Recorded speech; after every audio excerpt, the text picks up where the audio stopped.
ఎట్లా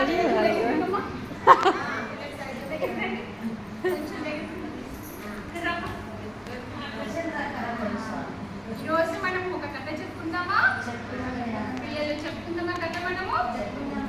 ఈరోజు ఏం కథ చెప్పుకుందాం? కోడి పిల్ల కథ. ఏం కథ చెప్పుకుందాం? కోడి పిల్ల కథ చెప్పుకుందాం.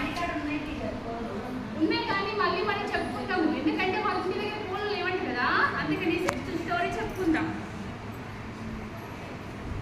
కోడి గుడ్డుల నుంచి ఒక కోడి పిల్ల బయటకు వచ్చింది. అటు ఇటు చూసి దాని వాళ్ళమ్మ వాళ్ళు చదవడం చేసిండు అయిపోయి.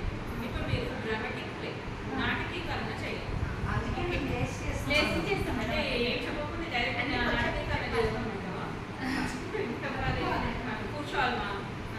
ఏం చెప్పాలి అండి పిల్లలు? ఈరోజు మనము కోడిపిల్ల కథ చెప్పుకున్నాం కదా, ఈరోజు నాటకీకరణ చేద్దాం. దాంట్లో ఇప్పుడు నువ్వు కోడిపిల్ల, నేను అది అట్లా చెప్పు చేయాలి. ఈరోజు మనం కోడి పిల్ల కథ చెప్పుకుందాం. ఈరోజు నాటకీకరణగా చెప్పుకుందాం.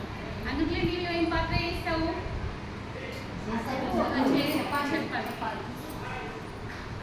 కోడి పిల్ల పాత్ర నీకు వచ్చేసి ఆవు పాత్ర, ఇది వచ్చేసి మేక, కోడి